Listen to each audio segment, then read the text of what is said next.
मेरा नाम मंजू देवी है। हम हिलसा के रहने वाला हूँ।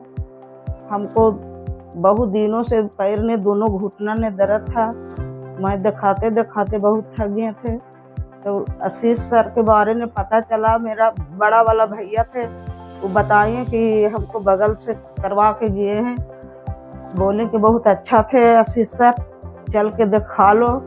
आशीष सर के पास आए। आशीष सर बोले कि दोनों घुटना बदलाने पड़ेगा। भर्ती हुए, दोनों पैर का ऑपरेशन हुआ। मैं बहुत अच्छा हूँ। आशीष सर बहुत अच्छे हैं, बहुत बात विचार करने वाला बहुत अच्छे हैं। सब दीदी लोग हैं, सिस्टर लोग हैं जो बहुत मेहनत करते थे। यहाँ बहुत साफ सफाई रहता है। हमको अभी बहुत अच्छा लग रहा है, ठीक लग रहा है।